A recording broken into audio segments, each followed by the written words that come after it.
ರೇಣುಕಾ ಸ್ವಾಮಿ ಕೊಲೆ ನಡೆದು 75 ದಿನಗಳಾಯಿತು. 90 ದಿನಗಳ ಒಳಗಾಗಿ ಚಾರ್ಜ್ ಶೀಟ್ ಸಲ್ಲಿಕೆ ಆಗಬೇಕು. ಇವತ್ತು ಚಾರ್ಜ್ ಶೀಟ್ ಸಲ್ಲಿಕೆ ಆಗಿದೆ. ಓರ್ವ ಹೈ ಪ್ರೊಫೈಲ್, ಓರ್ವ ಸೂಪರ್ ಸ್ಟಾರ್ ಮತ್ತು ಆತನ ಸಂಗಡಿಗರು ಮಾಡಿದಂಥ ಈ ಕೊಲೆ ಇಡೀ ದೇಶವನ್ನ ಬೆಚ್ಚಿ ಬೀಳಿಸಿತ್ತು. ಕೊನೆಗೂ ರೇಣುಕಾ ಸ್ವಾಮಿ ಹತ್ಯೆ ಕೇಸ್ ಚಾರ್ಜ್ ಶೀಟ್ ಸಲ್ಲಿಕೆಯಾಗಿದೆ. ಅದರಲ್ಲಿನ ಅಂಶಗಳು ಏನಿದೆ ಬನ್ನಿ ನೋಡೋಣ.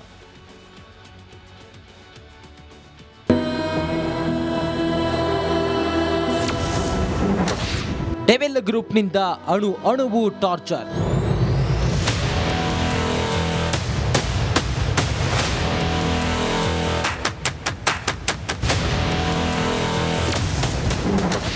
ಈ ಗ್ಯಾಂಗ್ನಿಂದಲೇ ರೇಣುಕಾ ಸ್ವಾಮಿ ಮರ್ಡರ್. ಒಬ್ಬ ಮನುಷ್ಯನಿಗೆ ಎಷ್ಟು ಟಾರ್ಚರ್ ಮಾಡಬಹುದು, ಒಬ್ಬ ಮನುಷ್ಯ ಎಷ್ಟರ ಮಟ್ಟಿಗೆ ರಾಕ್ಷಸನಂತೆ ವರ್ತಿಸಬಹುದು, ಲಕ್ಷ ಲಕ್ಷ ಅಭಿಮಾನಿಗಳನ್ನು ಹೊಂದಿರೋ ನಟ ಹೇಗಿರಬಾರದು ಅನ್ನೋದಕ್ಕೆ ರೇಣುಕಾ ಸ್ವಾಮಿ ಕೊಲೆ ಕೇಸ್ ಸಾಕ್ಷಿ.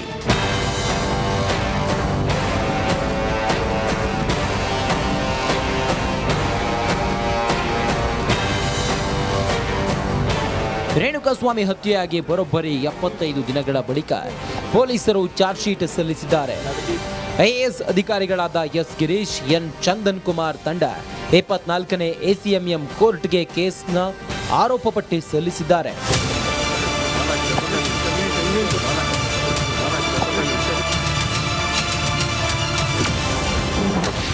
ಡಿ ಚಾರ್ಜ್ ಶೀಟ್ ಬರೋಬ್ಬರಿ 3991 ಪುಟಗಳಿರೋ ಚಾರ್ಜ್ ಶೀಟ್ನಲ್ಲಿ A1 ಆರೋಪಿ ಪವಿತ್ರ ಗೌಡ, A2 ದರ್ಶನ್, A3 ಪವನ್ ಅಂತಲೇ ಉಲ್ಲೇಖಿಸಲಾಗಿದೆ. 231 ಸಾಕ್ಷಿಗಳ ಉಲ್ಲೇಖವಿದ್ದು 27 ಸಾಕ್ಷಿಗಳ ಹೇಳಿಕೆಯನ್ನ ದಾಖಲಿಸಲಾಗಿದೆ. 3 ಪ್ರತ್ಯಕ್ಷ ಸಾಕ್ಷಿ, 17 ಜನರ 164 ಹೇಳಿಕೆ, 70 ಜನರಿಂದ 161 ಹೇಳಿಕೆ ದಾಖಲಿಸಲಾಗಿದೆ. ರೇಣುಕಾ ಸ್ವಾಮಿ ದರ್ಶನ್ನ ಕಟ್ಟ ಅಭಿಮಾನಿ ಅನ್ನೋದಕ್ಕೂ ಚಾರ್ಜ್ ಶೀಟ್ ಸಾಕ್ಷಿ ಕೊಟ್ಟಿದೆ. ರೇಣುಕಾ ಸ್ವಾಮಿ ಮನೆಯಲ್ಲಿ ಪಂಚನಾಮೆ ನಡೆಸುತ್ತಿದ್ದಾಗ ಆತನ ಪತ್ನಿಯೇ ದರ್ಶನ್ ಫೋಟೋ ನೀಡಿದ್ದಾರೆ.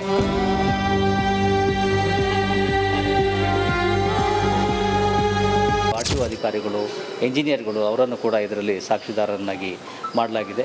ಪೊಲೀಸ್ ಅಧಿಕಾರಿಗಳು ಒಟ್ಟು 56 ಜನ ಈ ಅಂತಿಮ ವರದಿಯಲ್ಲಿ ಸಾಕ್ಷಿದಾರರನ್ನಾಗಿ ನಮೂದಿಸಲಾಗಿದೆ. ಹೀಗಾಗಿ ಒಟ್ಟು ಸಾಕ್ಷಿದಾರರೇನಿದ್ದಾರೆ ಅವರು 231 ಜನ ಸಾಕ್ಷಿದಾರರು ಈ ಕೊಲೆ ಪ್ರಕರಣದ ತನಿಖೆಯಲ್ಲಿ ನಮಗೆ ಭಾಗಿಯಾಗಿದ್ದಾರೆ. ಅವರೆಲ್ಲರ ಇದರಲ್ಲಿ ಉಲ್ಲೇಖಿಸಲಾಗಿದೆ.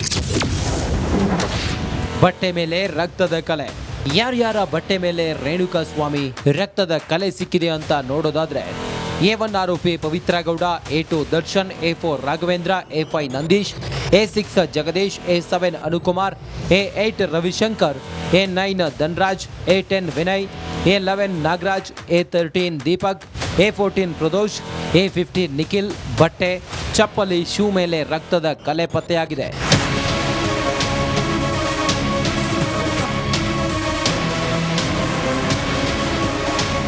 ಈ ಚಾರ್ಜ್ ಶೀಟ್ ಜಸ್ಟ್ ಟ್ರೇಲರ್, ಮುಂದೆ ಸಿನಿಮಾ ಬಾಕಿ ಇದೆ. Crime bureau, republic Kannada. ನೋಡಿ, ಇಲ್ಲಿ ತನಕ ಪೊಲೀಸರು ಬೇರೆ ಬೇರೆ ಕಡೆಗಳಿಂದ ತನಿಖೆ ಮಾಡಿದ್ದಾರೆ, ಅನೇಕರನ್ನ ಮಾತಾಡಿಸಿದ್ದಾರೆ. ಪೊಲೀಸರ ಮುಂದೆ ಅನೇಕರು ಮಾತಾಡಿದ್ದಾರೆ, ಜಡ್ಜ್ಗಳ ಮುಂದೆ ಅನೇಕರು ಮಾತಾಡಿದ್ದಾರೆ, ಸಾಕಷ್ಟು ಸಾಕ್ಷ್ಯಗಳನ್ನು ಸಂಗ್ರಹ ಮಾಡಿದ್ದಾರೆ. ಅದು ವೈದ್ಯಕೀಯಕ್ಕೆ ಸಂಬಂಧಪಟ್ಟದ್ದಾಗಿರ್ಬೋದು, ಟೆಕ್ನಿಕಲಿ ಸಂಬಂಧಪಟ್ಟಾಗಿರ್ಬೋದು, ಫೋನ್ಗೆ ಸಂಬಂಧಪಟ್ಟಾಗಿರ್ಬೋದು, ಎಲ್ಲ ವಿಚಾರಗಳನ್ನು ಮಾಹಿತಿ ಕಲೆ ಹಾಕಿ ಯಾವ ರೀತಿ ಹೊಡೆದ್ರು, ಯಾವ ರೀತಿ ಈತನನ್ನು ಕೊಂದರು ಅಂತೇಳಿ ತಮ್ಮ ಚಾರ್ಜ್ ಶೀಟಲ್ಲಿ ಉಲ್ಲೇಖ ಮಾಡಿದ್ದಾರೆ. ಹೊಡೆದ ರಭಸಕ್ಕೆ ತಲೆಯಲ್ಲಿ ತೂತು ಬಿದ್ದಿತ್ತು. ಹೊಡೆದ ರಭಸ, ಎಣ್ಣೆ ಏಟು, ಗಾಂಜಾ ಏಟು ಎಲ್ಲ ಹೊಡೆದ ರಭಸಕ್ಕೆ, ರಾಕ್ಷಸರ ಆರ್ಭಟಕ್ಕೆ ಕಿವಿ ಕಟ್ಟಾಗಿತ್ತಂತೆ. ಇದು ಚಾರ್ಜ್ ಶೀಟಲ್ಲಿದೆ.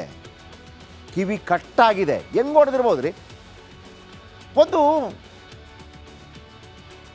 ಈ ಮಕ್ಕಳು ಒಂದು ನಾಯಿ ಮರಿಗೆ ಹೊಡೆಯುವಾಗಲೂ ಕೂಡ, ಹೊಡಿಬಾರ್ದು ಅದಕ್ಕೂ ಕೂಡ, ಎಷ್ಟು ಹೊಡಿಬೋದು? ಬಾಯಿ ಮುರಿಯುವಂತೆ ಈ ರಕ್ಕಸ ಗ್ಯಾಂಗ್ ಹೊಡೆದಿರುತ್ತೆ. ಬಾಯಿ ಮುರಿಯುವಂತೆ. ಒಂದು ಆಕ್ಸಿಡೆಂಟ್ ಆದರೂ ಕೂಡ ಈ ಹಲ್ಲು ಪುಡಿ ಪುಡಿ ಆಗೋದು ಬಹಳ ಕಡಿಮೆ ಅಲ್ವಾ? ಆದರೆ ಡಿ ಗ್ಯಾಂಗ್ ಅಬ್ಬರಕ್ಕೆ ರೇಣುಕಾ ಸ್ವಾಮಿಯ ಹಲ್ಲುಗಳೆಲ್ಲ ಪುಡಿ ಪುಡಿಯಾಗಿತ್ತಂತೆ. ಹಲ್ಲುಗಳು ಪುಡಿಯಾಗೋದು ಬಿಡಿ, ಎಲ್ಲಿ ಹೊಡೆದಿದ್ದಾರೋ, ಹೆಂಗೆ ಹೊಡೆದಿದ್ದಾರೋ, ಯಾವ ಕಬ್ಬಣದ ರಾಡಲ್ಲಿ ಹೊಡೆದಿದ್ದಾರೋ ಗುದ್ದಿದ ರಭಸಕ್ಕೆ ದವಡೆ ಮುರಿದು ಹೋಗಿತ್ತಂತೆ, ಅದನ್ನು ಉಲ್ಲೇಖ ಮಾಡಲಾಗಿದೆ. ಆಮೇಲೆ ಎಷ್ಟು ಕಚ್ಚಡ ಇವರು ಅಂತಂದರೆ, ಎಷ್ಟು ಕಚ್ಚಡ ಅಂತಂದರೆ, ಆತನ ಪ್ಯಾಂಟ್ ಬಿಚ್ಚಿ ವೃಷಣಕ್ಕೆ ಹೊಡೆದಿದ್ದಾರೆ. ವೃಷಣಕ್ಕೆ ಬೀಜಕ್ಕೆ ಹೊಡೆದಿದ್ದಾರೆ. ಆ ಹೊಡೆದ ಫೋರ್ಸ್ಗೆ ಅದರಿಂದ ರಕ್ತ ಬಂದಿದೆ. ಅದು ಹೊರಗೆ ಬಂದು ಅದು ರಕ್ತ ಬಂದಿದೆ. ಇವರನ್ನು ಕ್ಷಮಿಸಬೇಕಾ?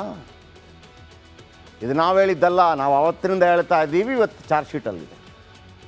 ಪಕ್ಕೆಲುಬು ಮುರಿಯುವಂತೆ ಒದ್ದಿದ್ರಂತೆ. ಪಕ್ಕೆಲುಬು ಅಂದರೆ ಗೊತ್ತಲ್ಲ, ಪಕ್ಕೆಲುಬು ಇದು ಈ ಭಾಗದಲ್ಲಿ ಅದು ಮುರಿದೋಗ್ಬೇಕು ಅಂತಂದ್ರೆ ಹೆಂಗೆ ಹೊಡೆದಿರ್ಬೇಕು ರೀ. ಆಮೇಲೆ ಈ ರಕ್ಕಸರಿಗೆ ಈ ಪ್ರಾಣಿ ಬಹುಶಃ ಒಂದು ಹುಲಿ ಸಿಂಹ ತಿಂದರೂ ಕೂಡ, ಅಟ್ಯಾಕ್ ಮಾಡಿದ್ರು ಕೂಡ ಇಷ್ಟು ಟಾರ್ಚರ್ ಕೊಟ್ಟು ಕೊಂದಿರ್ಲಿಕ್ಕಿಲ್ಲಪ್ಪ. ಕರೆಂಟ್ ಶಾಕ್ ಕೊಟ್ಟು ಟಾರ್ಚರ್ ಮಾಡಿದ್ರಂತೆ. ಕರೆಂಟ್ ಶಾಕ್ ಕೊಟ್ಟು ಬೆನ್ನಿನಲ್ಲಿ ಬಾಸುಂಡೆ ಬರುವಂತೆ ಹೊಡೆದಿದ್ರು. ಶ್ವಾಸಕೋಶ ಛಿದ್ರವಾಗಿ, ಅಂದರೆ ನೋಡಿ, ಪಕ್ಕೆಲುಬು ಇದೆ. ಪಕ್ಕೆಲುಬು ಒಳಗಡೆ ಶ್ವಾಸಕೋಶ ಇರುತ್ತೆ. ಅದು ಈ ಪಕ್ಕೆಲುಬಿರೋದೇ ಶ್ವಾಸಕೋಶದ ಸೇಫ್ಟಿಗಾಗಿ. ಶ್ವಾಸಕೋಶ ಛಿದ್ರವಾಗಿ ರೇಣುಕಾ ಸ್ವಾಮಿ ಸತ್ತೋಗ್ಬಿಡ್ತಾನೆ. ಹಾರ್ಟ್ ಅಟ್ಯಾಕ್ ಮತ್ತೊಂದು ಮಗದೊಂದು ಏನೂ ಅಲ್ಲ. ಈಗ ಬನ್ನಿ, 39 ಗಾಯಗಳಿರುತ್ತೆ. ದೇಹದ 8 ಭಾಗಕ್ಕೆ ಶಾಕ್ ಕೊಡ್ತಾರೆ. ದೇಹದ 8 ಭಾಗಕ್ಕೆ ಶಾಕ್ ಕೊಡ್ತಾರೆ. Current shock. ಕಿತ್ತೋಗಿರೋ ಇವರ ಹತ್ರ ಏನು ಕರೆಂಟ್ ಶಾಕ್ ಕೊಡುವಂಥ ಐಟಮ್ ತಗೊಂಬರೋಕ್ಕೆ ದುಡ್ಡಿರಲಿಲ್ಲ, ನಕ್ಕ ಪಿಚ್ಚಾಗಳು. ಆಮೇಲೆ ತಗೊಂಬಂದ ನಂತರ 8 ಕಡೆ ಶಾಕ್ ಕೊಟ್ಟಿದ್ದಾರೆ. 7 ಕಡೆ ಮೂಳೆ ಮುರಿತವಾಗಿದೆ. 13 ಕಡೆ ಏರ್ ಕ್ರ್ಯಾಕ್ ಆಗಿದೆ. 13 ಕಡೆ ಏರ್ ಕ್ರ್ಯಾಕ್. ಏರ್ ಕ್ರ್ಯಾಕ್ ಅಂದರೆ ಮುರಿದಿದೆಯಾ ಇಲ್ವೋ ಗೊತ್ತಾಗೋದಿಲ್ಲ, ಆ ಥರ. ಆ ನಂತರ ವೃಷಣಕ್ಕೆ ಹೊಡೆದಿದ್ರು. ತುಟಿಯೇ ಇರಲಿಲ್ಲ, ಹಲ್ಲುಗಳು ಮುರಿದಿತ್ತು, ಪಕ್ಕೆಲುಬು ಮುರಿದಿತ್ತು, ಶ್ವಾಸಕೋಶ ಛಿದ್ರವಾಗಿದೆ, ಕಿವಿ ಕಟ್ಟಾಗಿದೆ, ತಲೆಯಲ್ಲಿ ತೂತು ಬಿದ್ದಿದೆ, ತಲೆ ಹಿಂಭಾಗದಲ್ಲಿ ಗಾಯವಾಗಿದೆ, ದವಡೆ ಮುರಿದಿದೆ, ಎಡಭಾಗದ ರಿಬ್ ಕಟ್ಟಾಗಿದೆ, 30% ದೇಹ ಸುಟ್ಟಿತ್ತು. ಮನುಷ್ಯರ ಮೃಗಗಳ ಚೀ. ಆ ಸಣ್ಣ ಮಕ್ಕಳನ್ನು ಕೆಲವರು ಹೆತ್ತ ತಕ್ಷಣ ಬಿಟ್ಟೋಗಿರ್ತಾರಲ್ವಾ, ನರಿ ನಾಯಿ ತಿಂದಿರುತ್ತಲ್ವಾ, ಆಗಲೂ ಕೂಡ ಇಷ್ಟೊಂದು ಹೃದಯ ವಿದ್ರಾವಕವಾಗಿ ಆಗಿರೋದಿಲ್ಲಪ್ಪ ಇವರು ಮಾಡಿರುವಂಥ ಅಸಹ್ಯ ಕೆಲಸ. ಇದನ್ನು ಸಮರ್ಥನೆ ಮಾಡಬೇಕಾ? ಇದನ್ನು ಸರಿ ಅಂತ ಹೇಳಬೇಕಾ? ಇದನ್ನು ಸರಿ ಅಂತ ಹೇಳುವವರೆಗೆ ಕೇಳೋದು ಒಂದೇ. ಅಲ್ಲಿ ವೃಷಣ ಹೊಡೆದಿದ್ರಲ್ವಾ, ಅದನ್ನು ನೀವು ಸಮರ್ಥಿಸ್ಕೋತೀರಾ? ಒಮ್ಮೆ ಕಲ್ಪಿಸ್ಕೊಂಡು ನೋಡಿ.